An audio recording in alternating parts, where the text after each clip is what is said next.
وبركاته.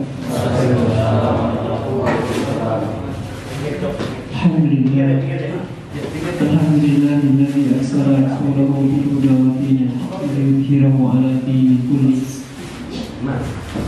وكفى بالله شهيدا.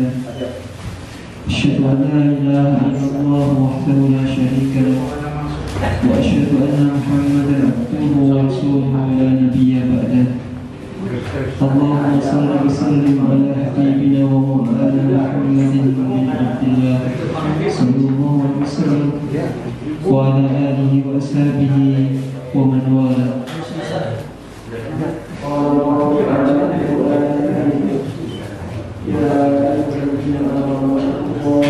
حق تقاته ولا تموتن إلا وأنتم مسلمون. وقال أيضا يا أيها الناس اتقوا ربكم الذي خلقكم من نفس واحدة وخلق منها زوجها وبث منهما رجالا كثيرا ونساء واتقوا الله الذي تساءلون به والأرحام إن الله كان عليكم رقيبا. وقال أيضا يا أيها الذين آمنوا اتقوا الله وقولوا قولا سديدا يصلح لكم أعمالكم ويغفر لكم ذنوبكم ومن يطع الله ورسوله فقد فاز فوزا عظيما. أما بعد فإن أصدق الحديث كتاب الله وخير الهدي هدي محمد صلى الله عليه وسلم وشر الأمور محدثاتها وكل محدثة بدعة وكل بدعة ضلالة وكل ضلالة في النار. Ikhwani wa akhwati fillah rahimani wa rahimakumullah. Alhamdulillah, malam hari ini atas nikmat dari Allah kita dipertemukan di majlis yang mulia ini. Mudah-mudahan pertemuan ini senantiasa mendapatkan ridho dan rahmat dari Allah Subhanahu wa taala. Ikhwani wa akhwati fillah rahimakumullah, kita akan melanjutkan kajian kembali dalam kitab Bahra'i fi Zuhdi wal Raqa'iq. Kita masih membahas alamatul qalb, alamat tanda-tanda sakitnya hati, atau hati yang sakit tanda-tandanya itu kayak apa sih? Kemarin yang pertama adalah tanda-tandanya apa yang Allah ciptakan di alam semesta ini tidak bisa dia ambil ibrah dan hikmahnya, berlalu begitu saja. Itu tandanya hati kita sakit. Yang kedua, beliau mengatakan wa min alamatil mardihi anna sahibahu la tu'alimu jarahatul ma'asi, bahwa tanda hati yang sakit itu tidak merasakan sakitnya perbuatan maksiat. Apa artinya? Artinya ketika melakukan kemaksiatan dia biasa saja, tidak ada rasa berdosa, tidak ada. Nah, ini hati yang sakit. Maksiat itu apa? Maksiat itu adalah meninggalkan perintah Allah atau melanggar larangannya. Contoh, ketika Allah memerintahkan untuk sholat, dia tidak mau sholat, itu namanya maksiat. Ketika Allah melarang untuk mencuri, dia malah mencuri, itu juga maksiat. Ya. Jadi ketika orang melakukan dua hal tadi, baik melanggar atau meninggalkan perintah Allah, kok hatinya tidak merasa berdosa, hatinya tenang-tenang saja, maka itu dipastikan hatinya sakit.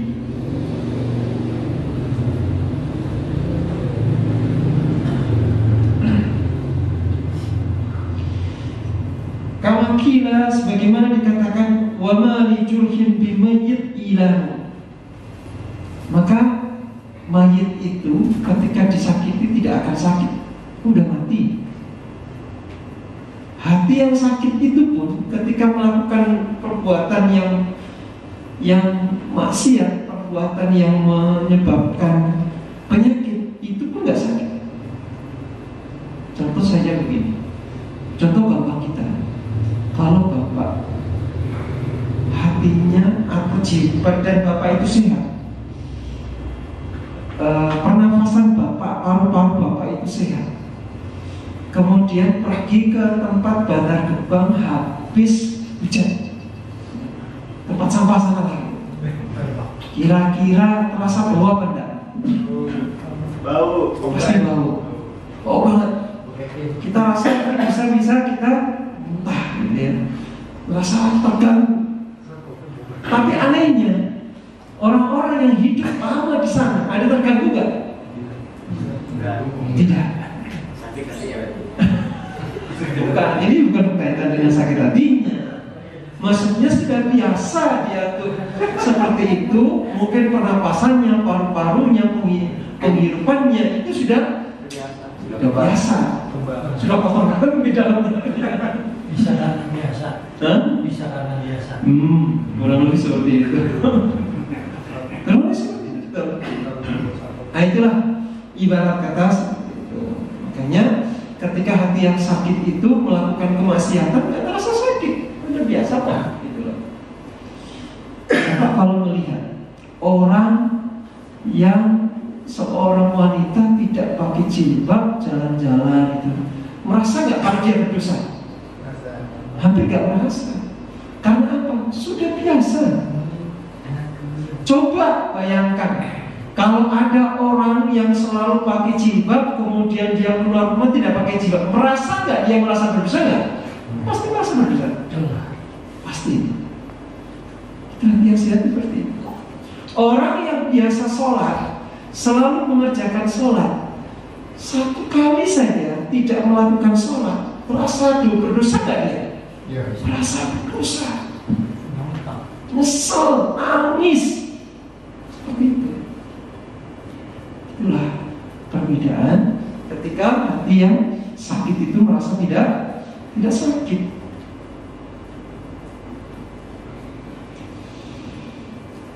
Dikabarkan di dalam ayat Al-Quran, hati yang sehat itu kebalikan dari hati yang sakit. Walladzina idza fa'alu fahishatan aw dzalamu dzakarullaha fastaghfaru li dzunubihim.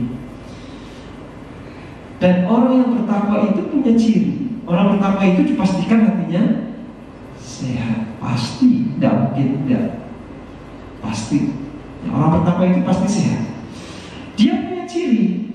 Orang bertakwa itu punya ciri. Ketika dia melakukan meleset, melakukan kesalahan, kezaliman, kemaksiatan, mungkin manusiawi ya, maka zakarullah, dia akan teringat kepada Allah, takut dengan azab Allah, takut dengan ancaman Allah, takut dengan siksanya Allah. Fastaghfaru li dzunubihim, maka mereka pun langsung beristighfar, memohon ampun kepada Allah atas dosanya. Itu langsung segera, tidak menunda. Itu bertakwa. Maknanya orang yang bertakwa itu bukan orang yang hampir tidak pernah berbuat dosa. Tidak ada. Manusia itu pasti berbuat dosa, pasti. Tapi bedanya, sebaik-baik manusia itu adalah, sebaik-baik orang yang berbuat dosa adalah ketika dia tahu melakukan dosa, dia bertobat segera kepada Allah Subhanahu. Kurang lebihnya seperti itu. Maka yang kedua adalah tadi, dia hati yang sakit itu punya ciri, ketika melakukan kemaksiatan dia tidak merasa sakit hati, tidak merasa berdosa, biasa-biasa saja. Nah, ini tanda sakit hatinya.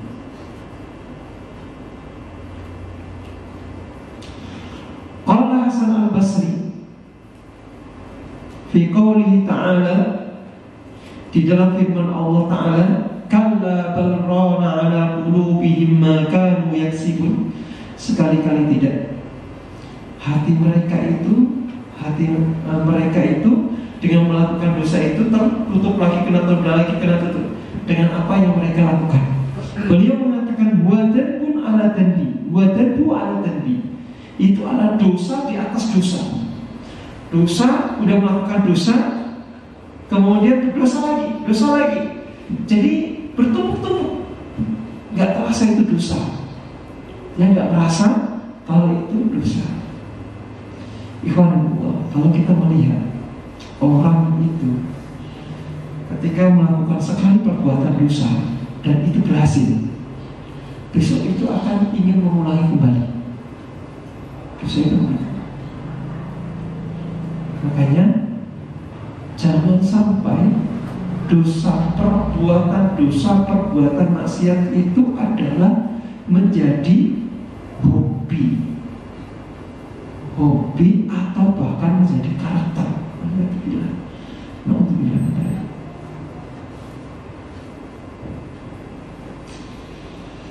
Hatta ya'mal qulub, sampai ketika dia dosa-dosa itu bertumbuh dengan dosa, maka hati itu pun menjadi buta.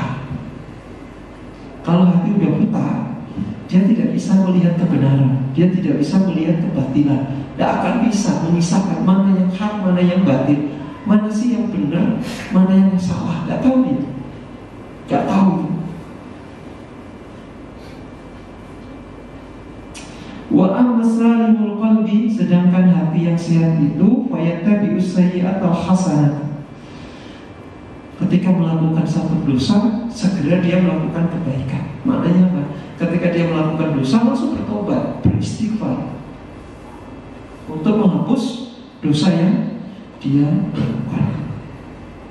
Yang ketiga, wa min alamati martihi anna sahibahu la yuwajjahu jahluhu bil haq. La yuwajjahu jahluhu bil haq. Bahwa tanda-tanda sakitnya hati itu, dia tidak merasakan kebodohan atau dia tidak merasa berat dengan kebodohan tentang kebenaran. Biasa, dia nggak tahu Islam itu biasa, nggak tahu kewajiban itu biasa, nggak masalah. Ini pun tanda sakit hati. Yang penting saya bisa bekerja, yang penting saya hidup, yang penting saya gak nyakitin orang, kata mereka. Padahal dia gak tahu apa itu Islam, apa itu kebaikan. Dia gak tahu tentang itu, dan dia merasa biasa-biasa saja. Nah, kebodohan itu penyakit. Masih ingat ketika ada beberapa sahabat itu kan mengadakan, diutus oleh Rasulullah dalam satu sariyah, dalam satu peperangan. Kemudian di satu hari sahabat ini ada yang tertimpa batu ataupun panah kepalanya, bocor kepalanya, itu terluka mengalirkan darah. Kemudian dibersihkan atau dibalut atau bagaimana. Di malam hari, sahabat yang terluka kepalanya ini dia mengalami junub karena dingin. Artinya ketika seorang mengalami junub itu mempunyai kewajiban untuk ghusl, untuk mandi besar, gitu ya, mandi besar, mandi wajib. Suatu hari si sahabat ini bertanya kepada teman-temannya, saya ini kan terluka di kepala saya, sedangkan saya cuma mimpi basah, saya harus mandi. Aku ini mandi atau saya boleh tayamum? Menurut aku gimana? Kata teman-temannya, kami tidak mendapatkan sesuatu yang menghalangi kamu untuk mandi, sedangkan kamu mampu untuk mandi. Kamu harus mandi. Orang kamu bisa mandi kok tayamum gimana dong? Akhirnya karena teman yang mengatakan seperti itu, si yang terluka itu pun mandi. Habis mandi, qadarullah takdirkan meninggal. Sahabat ini meninggal karena dingin, kondisi dingin, terluka, mandi kena air, langsung meninggal. Kejadian ini diceritakan kepada Rasulullah di Madinah. Teman kami ada yang meninggal karena sebabnya begini. Rasulullah langsung marah. Rasulullah mengatakan, qatalahumullah, kamu membunuh saudaramu, semoga engkau dibunuh oleh Allah. Rasulullah marah benar. Ala sifaul ayyi aswad. Kata beliau, kamu tahu gak? Sifaul ayyi, obat kebodohan itu bertanya. Rasul mengatakan obat kebodohan, berarti bodoh itu penyakit. Bodoh itu penyakit. Makanya ketika seseorang bodoh dengan kebenaran, kok dia biasa-biasa saja, bodoh dengan Islam biasa-biasa saja, dia tidak ada berkeinginan untuk mengetahui tentang kebenaran, mengetahui tentang Islam, itu bertanda hatinya sakit, pasti sakit. Ada kebaikan, ada taklim, gak ada rasa untuk mau ikut mengetahui apa itu kebenaran, pasti penyakit. Dipastikan itu hati yang sakit. Karena apa? Fa'innal qalbal salima yata'allamu biwurudi subhati alih. Hati yang sehat itu akan merasa sakit ketika dihadapkan syubhat di depannya. Dia akan bingung, kok ada yang begini ya? Sebenarnya benar mana sih? Selalu untuk mencari kebenaran terus. Dia selalu ingin tahu kebenaran itu gimana. Tapi kalau hati yang sakit, bingung, gak usah. Makin belajar malah mumet. Gak usah. Dulu gak belajar aja enak, saya bisa begini. Sekarang saya tambah belajar, tambah ngerti, tambah gak karuan hidup saya. Stres saya. Akhirnya gak mau belajar. Hatinya sudah sakit. Wa yata'allamu bijahlihi bil haqqi wa bi aqaidihil batilati. Hati yang sehat itu merasa sakit dengan kebodohan dalam masalah akidah-akidah yang batil. Kalau melihat kebatilan menyebar, keyakinan-keyakinan yang salah menyebar, hati orang yang sehat itu pasti pusing dia akan berusaha untuk mencari cara bagaimana bisa menguatkan keyakinannya dan keyakinan saudaranya. Pasti. Fal jahlu musibatun min akbaril masaib.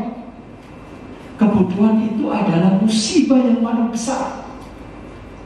Cuma lu gak paham. Dikiranya musibah itu hanya kecelakaan, atau ada yang meninggal, atau kehilangan. Musibah itu dikiranya itu. Bahkan musibah itu bentuknya bermacam-macam. Ulama-ulama soleh, orang yang gak sholat berjamaah itu dikatakan musibah. Jadi kalau ada orang yang gak sholat jamaah, itu harus ditakziahi, didatangi rumahnya, takziah bareng-bareng. Ada yang mati apa?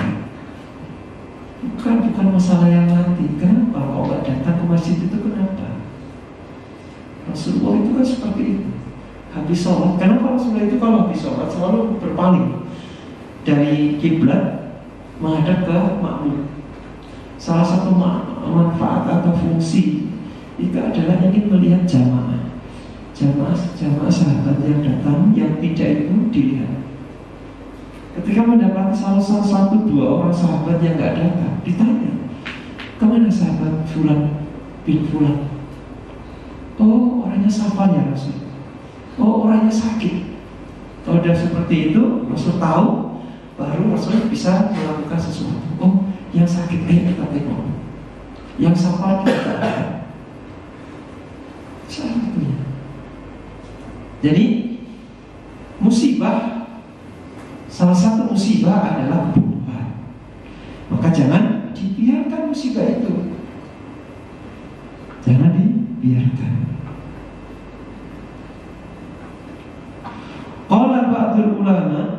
Sebagian ulama mengatakan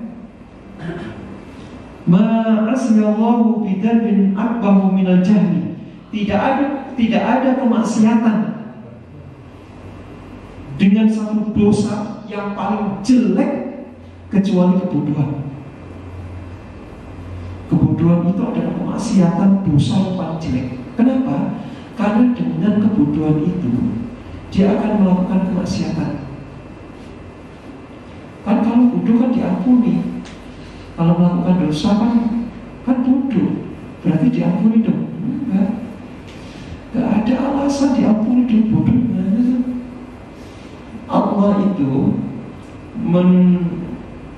mengeluarkan manusia dari perut ibunya. Wallahu yukhrijukum min butuni ummahatikum la ta'lamuna syai'an.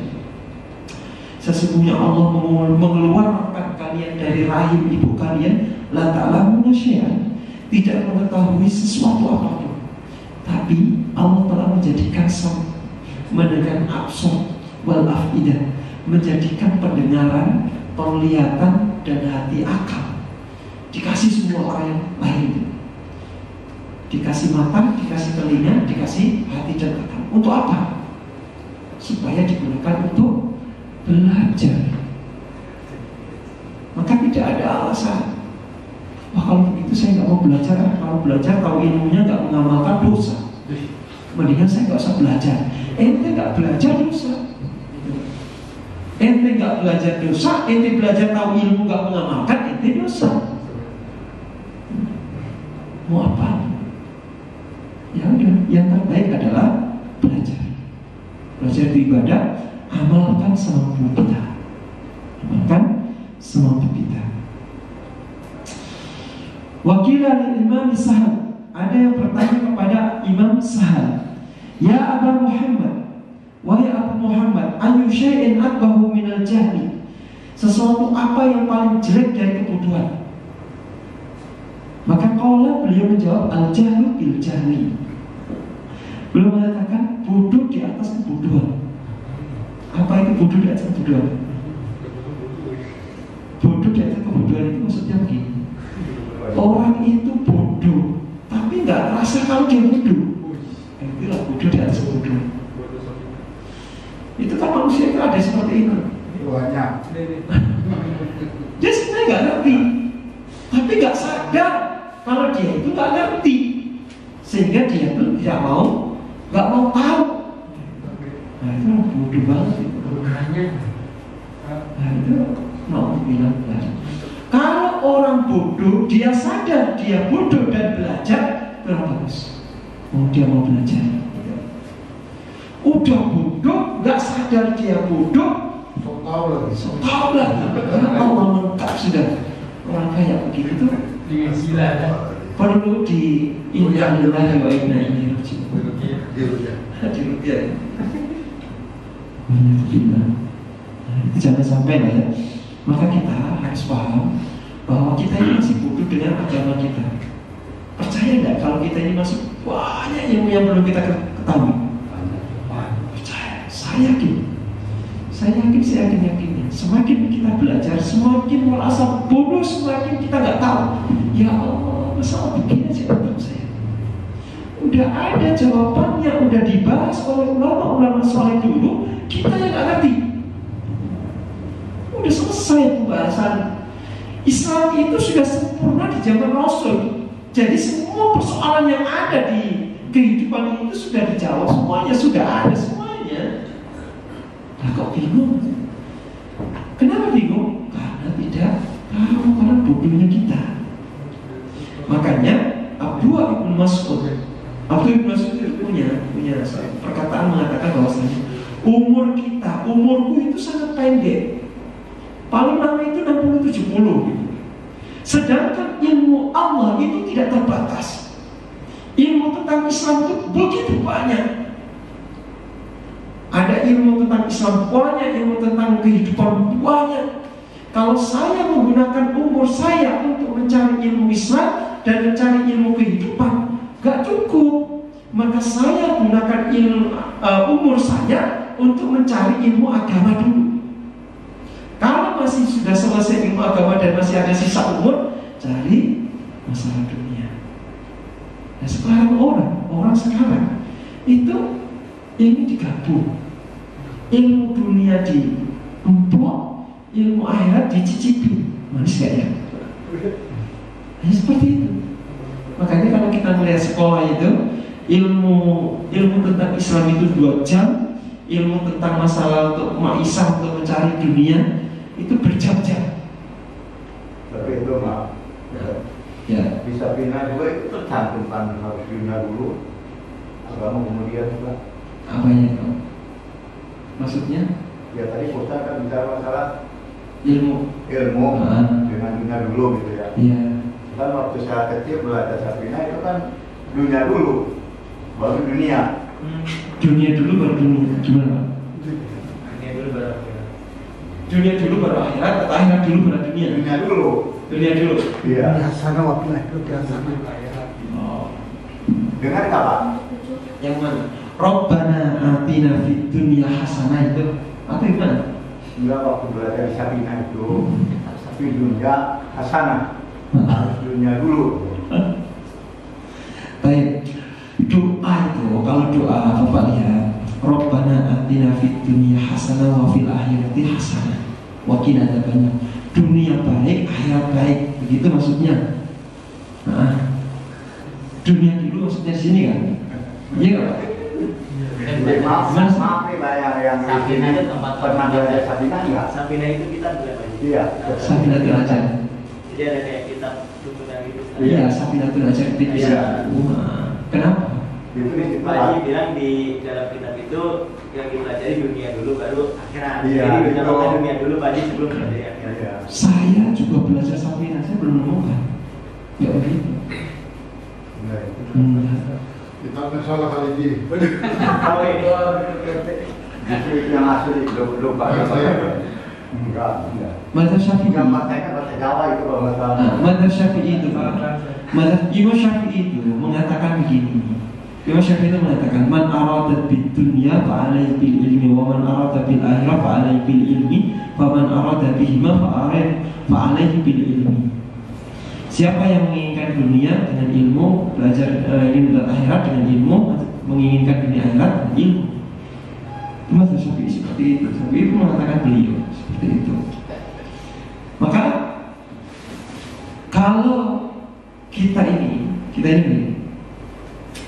di dalam beragama ini yang paling utama itu yang ditemukan.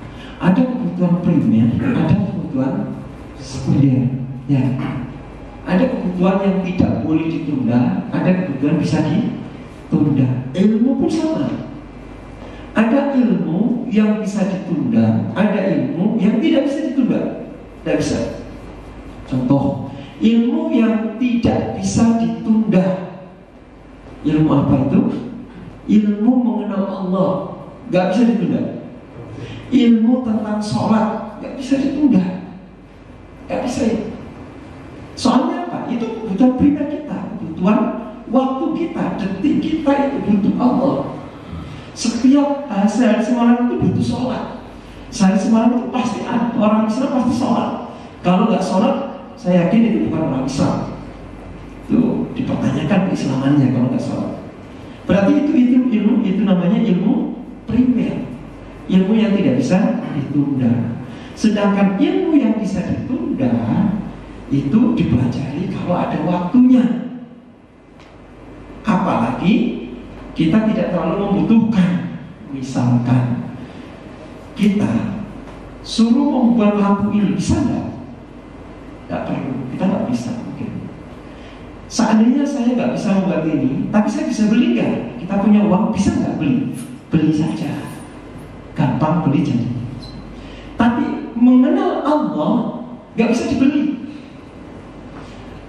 Melakukan sholat gak bisa dibeli. Saya punya uang banyak, saya mau beli sholat deh. Udah, saya mau berapa per rakaat sholatnya harganya, saya beli. Bisa nggak? Nggak bisa. Makanya ilmu dunia itu sangat gampang sekali. Sehingga pelajari ilmu akhiratnya, dunia akan ikut. Kalau pelajari ilmu dunia, akhirat gak pernah ikut. Pasti gak akan pernah. Makanya mempelajari ilmu itu adalah ilmu akhirat yang paling penting. Tidak bisa tidak. Wal akhiratu khairu wa abqa. Akhirat itu lebih baik dan lebih kekal. Disebutkan di dalam ayat Al-Quran surat Al-Qasas itu disebutkan fattaqi fima ataqallahu darul akhirah wa la tansa nasibaka minad dunya. Carilah oleh kalian, carilah wattaqi fima ataqallahu, carilah oleh kalian dari apa yang Allah berikan kepada kalian berupa kehidupan di akhirat. Suruh nyari itu kehidupan di akhirat. Allah sudah sediakan ada kehidupan di akhirat. Di surga ada kehidupan. Cari untuk kamu. Wala tansa nasibaka minad dunya. Jangan kamu lupa kamu ini hidup di dunia. Maka jangan kamu lupa ada bagianmu di dunia. Maksudnya apa ayat ini?